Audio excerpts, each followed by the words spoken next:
આ વિડીયોમાં સાધુ ઋષિ ભારતી બાપુ આગામી ચૂંટણીને ધ્યાનમાં રાખીને ગુજરાતના મતદારોને એક મહત્વપૂર્ણ અપીલ કરી રહ્યા છે। આ વિડીયોનો મુખ્ય સારાંશ નીચે મુજબ છે। ઋષિ ભારતી બાપુની મતદારોને અપીલ। ઋષિ ભારતી બાપુએ ચૂંટણી પહેલા 5 કરોડ ગુજરાતી મતદારોને જાગૃત કરવા માટે કેટલીક મહત્વની બાબતો રજૂ કરી છે। 1. પાયાના મુદ્દાઓ પર ધ્યાન આપો।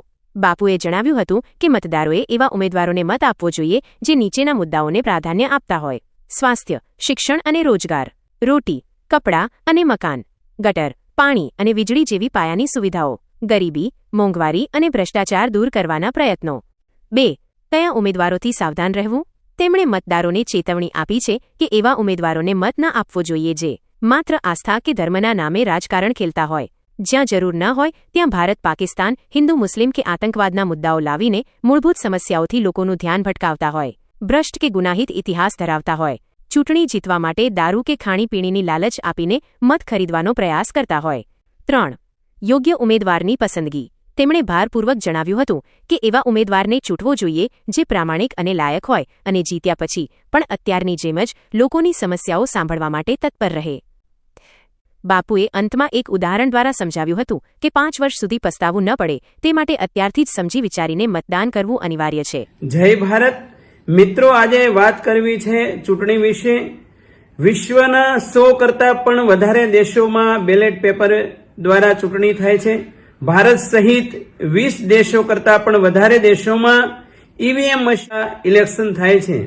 આજે ગુજરાતમાં પાલિકા અને પંચાયતનું ઇલેક્શન આવી રહ્યું છે, ત્યારે એક સામાન્ય નાગરિક અને એક જાગૃત મતદાતા તરીકે ગુજરાતના 5 કરોડ મતદાતા ભાઈ બહેનોને મારી કરબદ્ધ વિનંતી છે કે એવા ઉમેદવારને મત આપજો જે સ્વાસ્થ્ય, શિક્ષણ અને રોજ પ્રાયોરિટી આપતો હોય, જે રોટી, કપડાં, મકાન અને ગટર પાણીને લાઇટને પ્રાયોરિટી આપતો હોય, જે ગરીબી, મોંઘવારી, ભ્રષ્ટાચાર અને સમાજમાં થતા અન્યાયને દૂર કરવા માટે પ્રયાસરત હોય એવા ઉમેદવારને મત આપજો। પરંતુ જે માત્ર ને માત્ર આસ્થાને નામે ખિલવાડ કરતો હોય, ખોટા દેશભક્તિના નામે ડોળ કરતો હોય અને જ્યાં વિસ્તારમાં જરૂર ન ત્યાં ભારત પાકિસ્તાન, હિન્દુ મુસ્લિમ કે આતંકવાદના મુદ્દાઓ લાવીને મૂળભૂત મુદ્દાઓથી દૂર કરીને ભ્રમિત કરવાના પ્રયાસ થતા હોય એવા ઉમેદવારને ક્યારેય મત ના આપશો। જે ભ્રષ્ટ અને ક્રિમિનલ હોય, જે ગરીબ અને મધ્યમ પરિવારના લોકોને માત્ર 200 રૂપિયાની દારૂની કોથળી કે બુંદી ગાંઠિયા ખવડાવી અને ભોળા લોકોના મતદાન લેવાના હીન પ્રયાસો કરતા હોય નાલાયક ઉમેદવારોને ક્યારેય મત ના આપશો। પરંતુ જે પાત્ર, લાયકાત અને પ્રામાણિક હોય એવા ઉમેદવારને મત આપજો।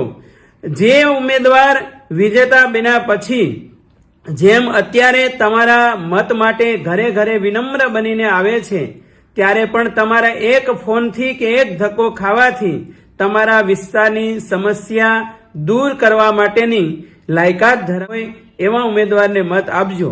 નહીતર જેમ હરિદ્વાર મામો ગંગામાં ડૂબકી લગાવવા જાય અને બનાવટી ભાણો આવી અને મામાની વસ્તુ ચોરી જાય અને પછી 5 વર્ષ પછી પાછો આવે અને કહે મામા મને ઓળખ્યો, તો આવી પરિસ્થિતિનું નિર્માણ ન થાય એનું ધ્યાન રાખજો। અસ્તુ, જય ભારત।